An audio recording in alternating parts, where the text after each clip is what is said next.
शराफत है।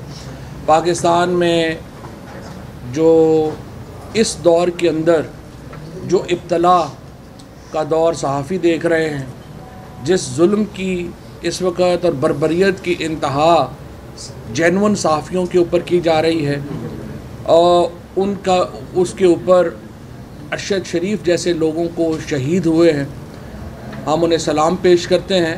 और यही चिराग जलेंगे तो रोशनी होगी। ये जो शहीदों का लहू है, यही मुल्कों को और कौमों को नई ज़िंदगी अता करता है। और कल जो अरशद का जनाज़ा हुआ है, उससे जो आवाज़ दबाने वाले हैं उनको मालूम हो जाना चाहिए कि जितना आप दबाएंगे उतनी आवाज़ें बढ़ेंगी। 78 साल के बुज़ुर्ग चौधरी ग़ुलाम हुसैन साहब को रात को यहाँ पे हिरासत में लिया गया। 100 लोग जो हैं वो गए, उन्होंने उनको एक बूढ़े आदमी को रात को उन्होंने उठाया कॉफ़ी शॉप से और लेके गए। कितना बड़ा ख़तरा है ये 78 साल का बुज़ुर्ग आपके लिए। अब हमारी उनसे एक गुजारिश ये है कि आपने पहले 75 साल के आज़म सवाती को बरहना किया, उससे पहले शहबाज गिल को किया। मेहरबानी कीजिएगा, थोड़ी इज़्ज़त नफ्स चौधरी साहब की रहने दीजिएगा।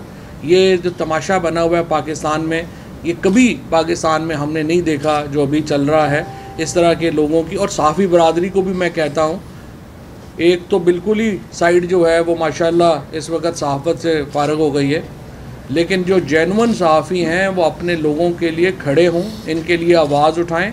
और अगर आप आवाज़ नहीं उठाएंगे तो साइडें तो बदलती रहती हैं, ये साइड है, दूसरी साइड है, दूसरी साइड है। सो कुछ चीज़ें हैं जिसके ऊपर आपको कंसेंसस क्रिएट करना होगा, इत्तफ़ाक़ राय क्रिएट करना होगा। और उसमें से सबसे बड़ा इत्तफ़ाक़ राय ये है कि आप इस तरह से लोगों को तशद्दुद का निशाना नहीं बना सकते। पॉलिटिकल वर्कर्स को पाकिस्तान में जिस तरह से इन 6 महीनों में तशद्दुद का निशाना बनाया गया है, पाकिस्तान की रीसेंट हिस्ट्री में नहीं बनाया गया। कभी हमने तो जनरल ज़ियाउल हक के दौर में भी नहीं सुना कि कभी किसी को इस तरह से बरहना किया गया हो, वीडियोस बनाई गई हो। ये तो सिर्फ़ इन 6 महीनों में राना सनाउल्लाह और शहबाज शरीफ का दौरे हुकूमत है जिसमें ये हो रहा है। और मैं चीफ़ जस्टिस पाकिस्तान को कहना चाहता हूँ, अरशद शरीफ ने आपसे अपील की थी कि नोटिस लें। अगर आपने वो नोटिस लिया होता, आज अरशद शरीफ पाकिस्तान में ज़िंदा होता। आज अरशद शरीफ की ज़िंदगी की हिफाजत की अगर सुप्रीम कोर्ट के जजेज़ ने, हाई कोर्ट की जो हमारी अदालतें हैं, इन्होंने आइन पे अमल किया होता, इन्होंने पाकिस्तान के अवाम के आइनी हकूक़ के लिए खड़े होते, तो आज आपको ये जनाजे ना देखने पड़ते जो आपने कल देखे। चीफ जस्टिस साहब का आपका एक कॉन्स्टिट्यूशनल मुकाम है, सुप्रीम कोर्ट के, हाई कोर्ट के जजेस जो एलिवेट किया जाता है, जो उनको इज़्ज़त दी जाती है, वो किसी वजह से दी जाती है। और वजह यह है कि वो आपके इंसानी बुनियादी इंसानी हकूक़ की हिफाजत के लिए खड़े होंगे। और अगर आप खड़े नहीं हो सकते तो फिर आप मुझे बताइए, इतना बड़ा बजट देने का आपको क्या फ़ायदा। फिर मुझे बताइए कि पाकिस्तान के लोगों के लिए या आइन में जो कुछ हमने रखा है, अगर इस पर इम्प्लीमेंट ही नहीं होना तो आपके इदारे का क्या फ़ायदा। सो अगर सुप्रीम कोर्ट के चीफ जस्टिस और जज साहिबान और हाई कोर्ट के चीफ जस्टिस और जज साहिबान अवाम के बुनियादी हकूक़ के लिए खड़े नहीं होते तो इदारों की वैल्यू ख़त्म हो जाएगी, जैसे बाकी इदारों की ख़त्म हो चुकी। इसलिए ये जो हकीकी आज़ादी मार्च है, हम अरशद शरीफ के नाम और उन लोगों के नाम करते हैं जिनको इस 6 महीने में इन जुल्म का और बर्बरियत का सामना करना पड़ा। उन मीडिया ग्रुप्स के नाम करते हैं जिनके ऊपर पाबंदियाँ लगाई गई, जिनको माली तौर के ऊपर नुकसान पहुंचाया गया और आवाज़ दबाने के लिए हर मुमकिन उनके ऊपर जो है वो तशद्दुद किया गया।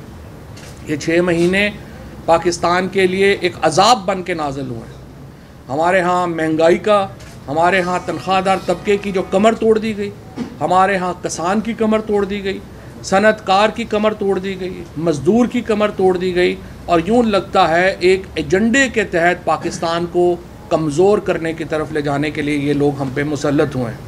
आज पाकिस्तान के लोग, स्पेशली लाहौर के लोगों को मैं कहता हूँ, अपने घरों से निकलें, इस हकीकी आज़ादी मार्च में शामिल हों।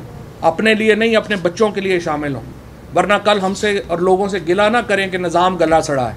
अगर आप गले सड़े निज़ाम में रहना चाहते हैं, आप अपने घर बैठेंगे। अगर आप निज़ाम बदलना चाहते हैं, आप लिबर्टी चौक में हकीकी आज़ादी मार्च में इमरान खान के साथ कदम ब कदम होंगे। और ये फ़ैसला करेगा आज का दिन लाहौर के लोगों का ज़मीर का कि क्या आप इस गले सड़े निज़ाम के साथ मुतमईन हैं या आप इस निज़ाम को बदलने के लिए आगे बढ़ना चाहते हैं। PTI कोई परफेक्ट नहीं होगी, हम में बड़ी गलतियाँ होंगी, बड़ी खामियाँ होंगी, हमने माजी में भी बड़ी गलतियाँ और खामियाँ की होंगी, लेकिन इस निज़ाम को बदलने की सलाहियत अगर किसी लीडर में है तो वह इमरान खान में है।